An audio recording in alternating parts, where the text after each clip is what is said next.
Well, it's great to talk to Jonny from Nothing More. Welcome to Australia for the very first time. Thanks for having me, man. It's Australia's amazing so far. Well, you've only done Adelaide. Well, you would have had the heat in Adelaide yesterday. It was so hot, man. I was seeing stars every time I hit a high note, and I literally had to bend over multiple times throughout the set to just let the blood come back to my head so I wouldn't pass out on stage. Because it's a fairly high energy. I caught some of you today, and it's a fairly high energy set. You don't just sort of stand there at the mic. You're running around. Yeah, it is very, there's a lot of movement in our show, and it's a little bit challenging when we play festivals like this because I go into show mode like I do in the clubs and just try to do what I always do, and so do the guys, and we always find that halfway through the set we're like begging for mercy from the sun because it's just way different playing outside than it is indoors, but we still had a good time, and you know. Good. Now, did you happen to catch up with the Bella Sierra people in the States? I ran into them in LA. They were with Shannon Guns, who's a DJ on Octane. Right. And I saw them then. That was, God, I want to say that was like 6 months ago. But I haven't seen them since then, though. But they're great, really great people, great band. Hoping to play with them sometime. Well, it was funny because I'm great friends with Crystal from the band, and you are. She said, I've got to tell you about this band, and we caught up when we saw them play, and it was you guys. I said, yeah, well, I actually just spoke to Jonny on the phone, so this is, must have been a little while ago. I said, yeah, we're playing the stuff on air, so. Nice. Yeah, it was like this complete little circle that worked out nice. Yeah, small world. But they were raving about you, and I said, oh, don't worry, we're on board. Oh, really? Yeah. Oh, that's nice of them. That's cool. MTV, the latest single, Mr. MTV, sorry. People will recognise the start of that song instantly, of course, because it samples the classic song. Yeah. But do you think people are getting the message of that song? Because your stuff is it's got pretty strong messages in there, be it political or religious, dogma kind of stuff. Yeah. I think most people get some surface layer version of it on the whole, and then some people tend to digest a little bit more of it and understand it on a deeper level because it always, I think with songwriting or anything literature, it really comes down to the person that approaches it, what they bring to the table, how much experience they have in their own mind, and their thoughts on the world that really allow somebody to be able to even interpret something. So I think we tried to write it in a way that even if someone wasn't a scholar or something, like, and thinking deeply, they could still have an interpretation of it. But I get surprised on both sides by people who really just totally miss the point, and also by people who like understand it on a deeper level than me even, and have much to add to it. So it's a mixed bag. Where does that driving force come from with you when you are writing? Is it just life experience that you're fed up with? Mainly that, yeah.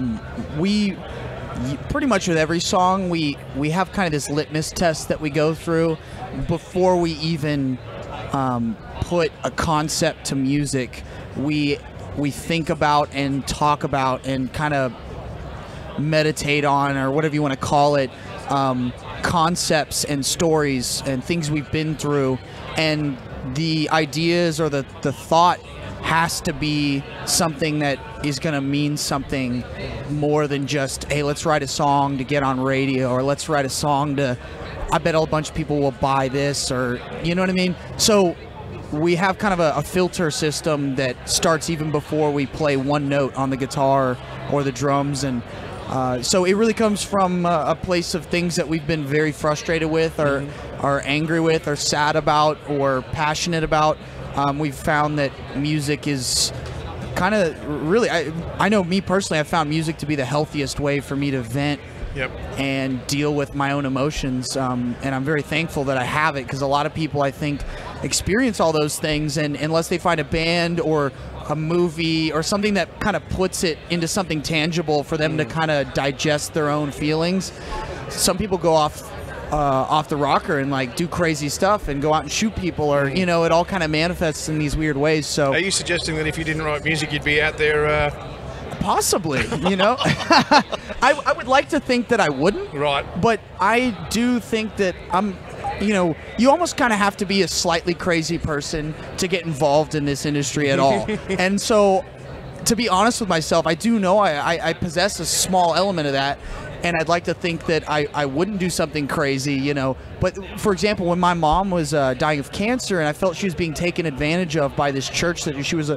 part of, I got so angry. I had murderous thoughts in my head of like, because for me it was someone hurting my mom while she was in a very low point.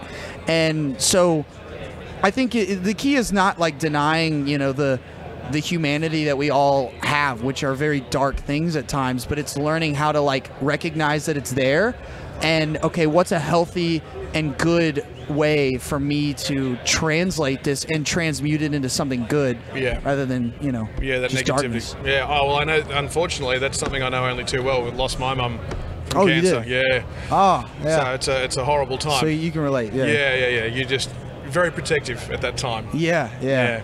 Now I'll ask you just a couple of quick ones because I know you've got to bail out of here, but the industrial drum kit thing you've got set up at the front of the stage there, where did the idea come from and what made you sort of want to have that? It was what it is now is an evolution, a few steps in an evolutionary like process that started all at this very kind of simple idea that was, you know, I was the drummer for years throughout the band's history, and I didn't start singing until about 4 or 5 years ago, and we looked and found Paul, and so when he started drumming, I brought some of the drums up to the front with me, and at the time when I first did it, they were just literally on their legs, just like you would have on a drum kit. It was nothing interesting to look at, and I couldn't stand on them, you know, like I do now. And so meanwhile, Daniel, who's the bass player, started learning how to weld, and he picked up a welder, a really cheap one, started making things, and I was like, hey man, while you're working on show ideas, like he thought he could build maybe some tom stands. I was like, what if you build like a stand or a case that's like really strong so I can jump up on my drums? And that's all I wanted to do at the time. We hadn't even thought about all the other stuff, you know, putting the bass guitar into it and all that. And he was like, okay, I'll work on something. And because we lived at a house together when we wrote this record and recorded it in this house, in the garage, we had Daniel working on show stuff while I was upstairs recording the record. And he had like basically whatever he had at his fingertips to work with. We didn't go out and buy a bunch of things. We just had spare motorcycle chains and gears from the guy we lived with, because he works on like all kinds of mechanical things, and scrap metal. And so he just used what he had, built that thing, and now it is what it is. And it's kind of funny looking back. It's a great centerpiece though. Yeah, I love that thing, man. It's been through hell and back, and it's just strong as ever. When you were making this self-titled album, I know that you guys had about 50 songs that got whittled down to, you know, a few less, and then still ended up with, what, 17 on the album? It was still kind of long. 17 total. How's it going to work with the next one? Is there a next one so far? We're working on the next one, but the question of how many songs is really unknown right now. Like, when we wrote the self-titled record, the one with 17 on it, we started with, like, I would say about 60 song ideas. Wow. They weren't completed, but they were at least ideas, and there was music, and we weeded that down to 20. And then at 20, we weeded down to 17, and we were like, we just couldn't find it in us to weed it down any further for any other reason than that's just what you do, quote unquote. You know, like bands are told, well, there's 10 songs on a record, that's what you're supposed to do. And labels sometimes for business reasons weed it down to 10 because things get complicated past that with how the deals are worked out. But we were like, we believe in every song. There's no reason to cut them off the record. I mean, so if that happens again, if we have that much material, we'll definitely put it out. I mean, but if we don't, then we'll just put out what we believe in, you know. Good. Nice. We don't want any duds, whether it's a small amount or a big amount. As long as there's no duds, we're happy. Awesome. Johnny, thank you so much for the time, man. Yeah, thanks for having me, man. And thanks for the gummy worms that I'm eating here. No problem at all. Take a handful with you.